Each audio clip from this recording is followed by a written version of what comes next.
നമസ്കാരം. നടിയെ ആക്രമിച്ച കേസിൽ ദിലീപിന് വീണ്ടും കോടതിയിൽ തിരിച്ചടി. ജില്ലാ ജഡ്ജി തയ്യാറാക്കിയ വസ്തുതാന്വേഷണ റിപ്പോർട്ടിലെ മൊഴിപകർപ്പ് അതിജീവിതയ്ക്ക് നൽകരുതെന്ന ഹർജി ഹൈക്കോടതി തള്ളി. സിംഗിൾ ബെഞ്ച് ഉത്തരവിനെതിരെ ദിലീപ് ഹൈക്കോടതിയിൽ സമർപ്പിച്ച ഹർജിയാണ് തള്ളിയത്. ഉത്തരവിൽ ഇടപെടാൻ കാരണങ്ങളില്ലെന്ന് വിലയിരുത്തിയാണ് ഡിവിഷൻ ബെഞ്ചിന്റെ നടപടി. മൊഴിപകർപ്പ് നൽകരുതെന്ന് പറയാൻ പ്രതിക്ക് അവകാശമില്ലെന്നും വസ്തുതാന്വേഷണ റിപ്പോർട്ടിലെ സാക്ഷിമൊഴികളെക്കുറിച്ച് അറിയാൻ തനിക്ക് അവകാശമുണ്ടെന്നുമായിരുന്നു അതിജീവിത കോടതിയെ അറിയിച്ചത്. എന്നാൽ തീർപ്പാക്കിയ ഒരു ഹർജിയിൽ പുതിയ ആവശ്യം പരിഗണിച്ച് ഉത്തരവിടുന്നത് നിയമലംഘനമാണെന്നായിരുന്നു ദിലീപിന്റെ വാദം.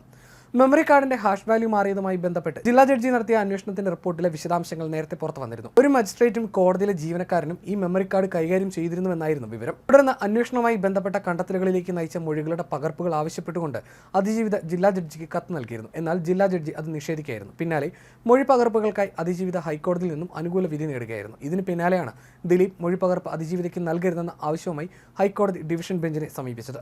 തന്റെ എതിർപ്പ് രേഖപ്പെടുത്താതെയാണ് സിംഗിൾ ബെഞ്ച് അതിജീവിതയ്ക്ക് സാക്ഷിമൊഴി പകർപ്പ് നൽകാൻ ഉത്തരവിട്ടതെന്ന് ദിലീപ് കോടതിയെ അറിയിച്ചു. അതേസമയം കോടതി ഉത്തരവിനെ എതിർക്കാൻ പ്രതിക്ക് എന്ത് അധികാരമാണ് ഉള്ളതെന്നും മൊഴിപകർപ്പ് അതിജീവിതയ്ക്ക് ലഭിക്കുന്നതിന് എന്തിന് ദിലീപ് ഭയക്കണമെന്നും അതിജീവിതയുടെ അഭിഭാഷകൻ ചോദിച്ചിരുന്നു.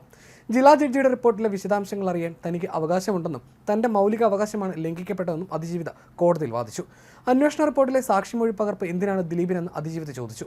ആക്രമിക്കപ്പെട്ട ദൃശ്യങ്ങളടങ്ങിയ മെമ്മറി കാർഡാണ് കോടതിയുടെ കസ്റ്റഡിയിലുള്ളപ്പോൾ അനധികൃതമായി പരിശോധിക്കപ്പെട്ടതെന്ന് അതിജീവിത ചൂണ്ടിക്കാട്ടി. അന്തസ്സോടെ ജീവിക്കാനുള്ള തന്റെ അവകാശം ലംഘിച്ചു. ആരാണ് അനധികൃതമായി ഇത് പരിശോധിച്ചത് എന്നതിൽ അന്വേഷണം ആവശ്യപ്പെട്ടത് താനാണ്. ഹൈക്കോടതി സമീപിച്ചതോടെയാണ് റിപ്പോർട്ട് ലഭിച്ചത്. അതുപോലെ താൻ ആക്രമിക്കപ്പെട്ട വിഷയത്തിൽ ഉണ്ടായ കാര്യങ്ങളെക്കുറിച്ചുള്ള പുരോഗതി അറിയുന്നതിൽ പ്രതിക്ക് എന്താണ് പ്രശ്നമെന്നും അതിജീവിത ചോദിച്ചു. എന്തിനാണ് സാക്ഷിമൊഴി തനിക്ക് ലഭിക്കുന്നതിന് പ്രതി എതിർക്കുന്നതെന്നും അതിജീവിത ചോദിച്ചു. കേസ് മനഃപൂർവ്വം വൈകിപ്പിക്കാൻ പ്രതിഭാഗം ശ്രമിക്കുന്നതായി അതിജീവിത വാദിച്ചിരുന്നു. അതിജീവിത വ്യാജ പ്രചരണം നടത്തുന്നുവെന്നതായിരുന്നു ദിലീപിന്റെ വാദം. അതിജീവിത ജഡ്ജിമാരെയും കോടതിയിലെ ജീവനക്കാരെയും അഭിഭാഷകരെയും മോശക്കാരാക്കുകയാണെന്നും ദിലീപിന്റെ അഭിഭാഷകൻ കോടതിയിൽ പറഞ്ഞു. അതിജീവിതയുടെ അഭിഭാഷകർ ടെലിവിഷൻ ചാനലുകളിൽ വന്ന് തെറ്റായ കാര്യങ്ങളാണ് പറയുന്നതെന്നും ദിലീപിന്റെ അഭിഭാഷകൻ കോടതിയിൽ വിമർശനം ഉന്നയിച്ചു. അതിജീവിതയുടെ ഹർജി നിയമപരമായി നിലനിൽക്കില്ല. തീർപ്പാക്കിയ ഹർജിയിലാണ് മൊഴിപകർപ്പ് നൽകാൻ അതിജീവിത ആവശ്യം ഉന്നയിച്ചിരിക്കുന്നത്. അതിനാൽ മൊഴിപകർപ്പ് നൽകരുതെന്നതായിരുന്നു ദിലീപിന്റെ ആവശ്യം.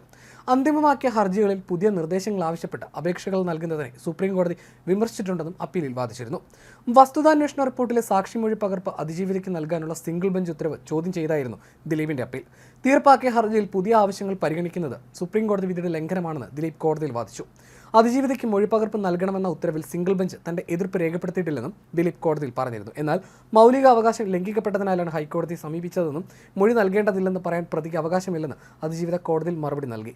വസ്തുതാന്വേഷണ റിപ്പോർട്ടിലെ മൊഴികൾ അറിയാൻ ഹർജിക്കാരി എന്ന നിലയിൽ തനിക്ക് അവകാശമുണ്ടെന്നും അതിജീവിത വ്യക്തമാക്കി. ജസ്റ്റിസുമാരായ എം നഗരേഷ്, PM മനോജ് എന്നിവരുൾപ്പെട്ട ഡിവിഷൻ ബെഞ്ചാണ് അപ്പീൽ പരിഗണിച്ചത്.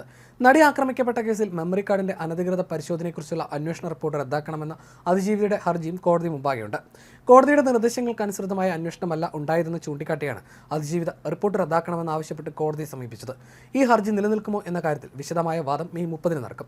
തീർപ്പാക്കിയ കേസിൽ ഉപഹർജിയുമായിട്ടാണ് അതിജീവിത കോടതി സമീപിച്ചിരിക്കുന്നത് എന്നതിനാലാണിത്.